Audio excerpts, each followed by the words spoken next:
So, we meet again, and I didn't meet the deadline, and I'm dancing around the upload date right now because it's Friday night, and usually I record on Thursdays, I usually record on Wednesdays, and then I do voiceovers on Thursday, and editing and stuff. And then I get it all loaded in and ready on Friday, and then I upload it on Saturday. Instead, we're just dancing around the upload date, like I said, because I procrastinated and didn't finish on the proper deadline. But, yeah, I think it'll work. I think we'll get a video out by Saturday. And if it is Saturday, then yay, I actually got it done on time.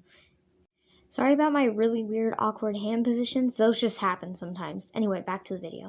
So, I'm going to just make a little pros and cons list for this sketchbook. And we're going to start off with a positive. And one of the most positive things I like about this is the shape. I like this shape of sketchbook.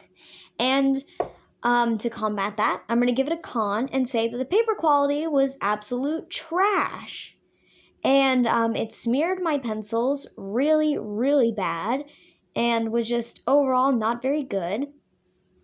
Another really bad con is that I like firm covers just because they don't get as destroyed easier and they last a lot longer.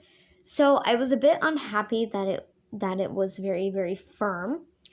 A good pro to put in there was it actually handled my Ohuhu markers relatively well. They didn't bleed that badly, at all. There was speckling, and there was one marker brand that it can handle, but it wasn't Ohuhu. So that is a really good pro about this sketchbook.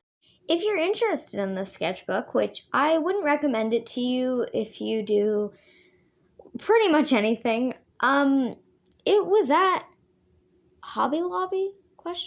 I think.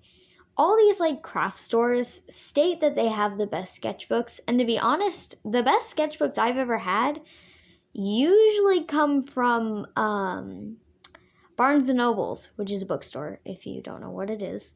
And my next sketchbook is a Barnes & Noble sketchbook, and I'm very excited about it because it does have a hardcover. I'll put a picture up right now.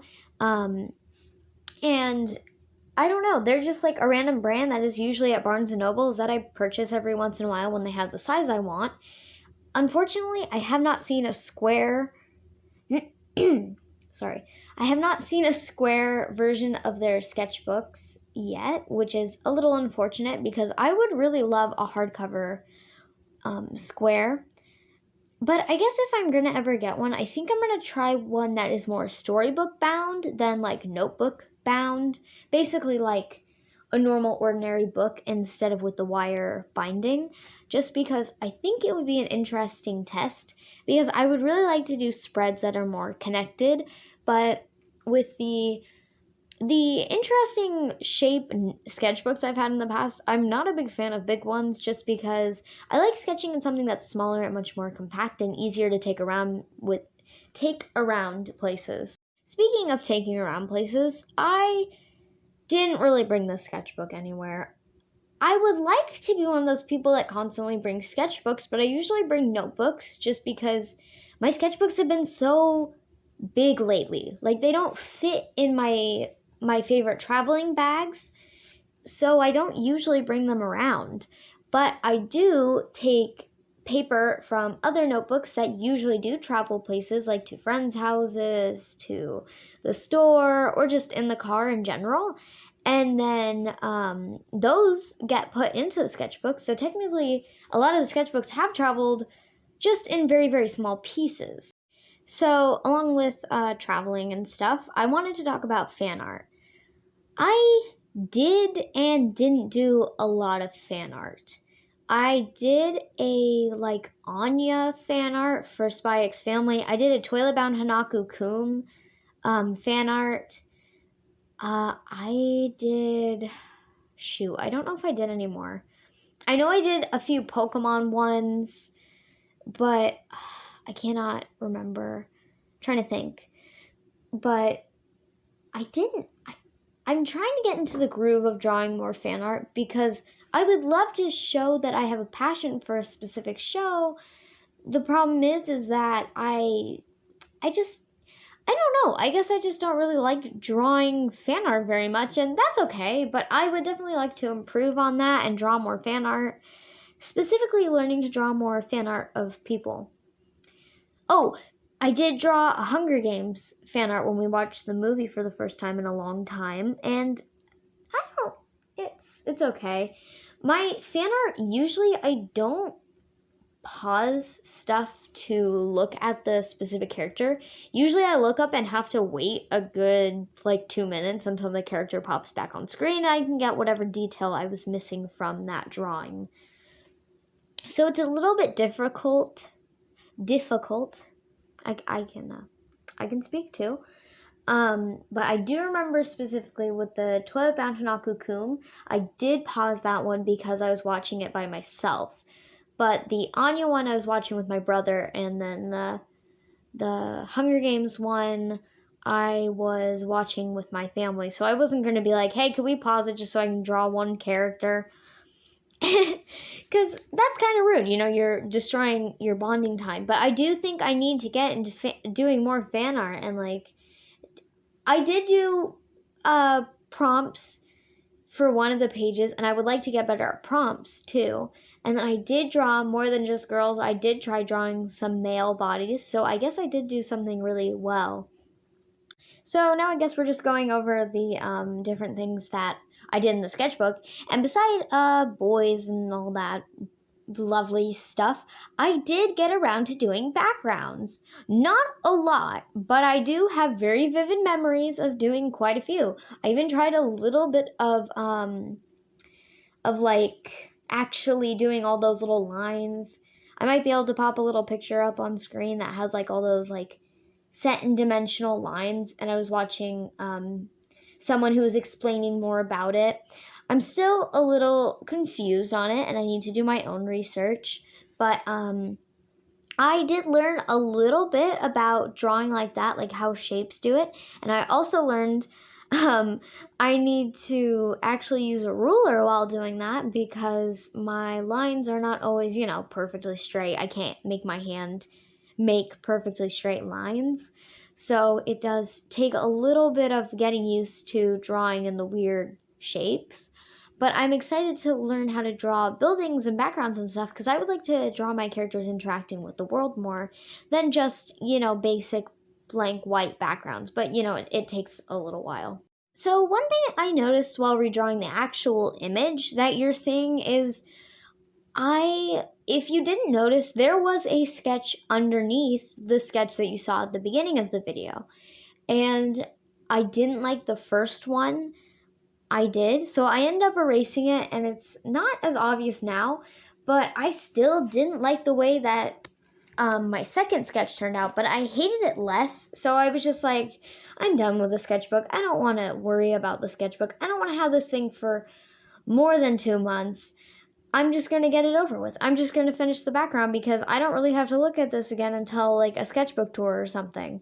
So it's not going to bug me as much as like having to draw like a super high quality image just because I have to look at it constantly. And I think that's one of the best things about the front page is that if you get it nice, it can give you a lot of motivation every time that you see it. But if you draw it bad, like it's not going to be very fun to look at every time that you open your sketchbook. But with that ending page, it doesn't really matter because you're probably never going to look at it again unless you need to look at it. Like it's a character reference, it's got colors that you like or something like that. Like you're not going to be like staring at it 24/7 or having to go through that page every time that you open your sketchbook. But one tip I would get if you don't like your front page, you can tear it out. Just tear it out and glue it back into your sketchbook. Or take another piece of paper, draw on that, and then glue. And if you like it, glue it on the front, and it'll make your front page better. I don't think people should be ashamed of having to cover up art just because they didn't like it. They didn't like looking at it. Maybe you could take a picture and have it forever, but then cover it up. Or, like I said, take it out and glue it in. I did that with the initial first page of this sketchbook. It had one of my characters on it, and I really didn't like the way it looked. It was already fully rendered, and I was like, I've got a lot of time. I'm going to fix fix the beginning of the sketchbook because I want something very nice and very motivating to look at. And I did initially like the very first page in my sketchbook for a very long time, but obviously style changes and, stuff basically expires for artists, which I think does suck a little bit sometimes just because I would really like one drawing to not expire. And I do have one that doesn't go bad, and every time I look at it, I'm still really proud of it, and that would actually be my very first videos art. I still think it's really good and one of the best things I've ever drawn. I've noticed that side profiles is one of my flexes sometimes, and I can use it to my advantage quite often because I guess I gained a lot of knowledge drawing them after I realized, hey, I cannot draw a side profile to save my life. So then I learned to draw side profiles. Now I draw them better than, a facing forward head. But, okay, one thing I'm a little nervous about is I'm going to go into this thing with art block. And the reason is I'm having a little trouble drawing legs. And they can be the bane of my existence. But I have learned I like drawing heads and side profiles. Heads? No, I meant hands, sorry. But, I was really glad when I got to draw a mermaid because I wanted to start doing mascots for each sketchbook. A mascot for each sketchbook is a really interesting concept I've seen where you just invent one character for that sketchbook. You can draw them in other sketchbooks if you adopt them as a character, but overall they're just in that sketchbook and they're that sketchbook's special character that only that sketchbook gets unless you basically adopt that character, give them a backstory and a name and stuff, and, take them in. Anyway, before this video ends, I would like to say, it's time for my shameful plug. Okay, shameful plug. You can find me at Nibs is Sketching on Pinterest, too. It's literally the same thing. And I post other things that are not just on YouTube. Like, for instance, I posted something that we've baked up there. And Pinterest is free, so yeah. If you want, you can follow me. Anyway, bye!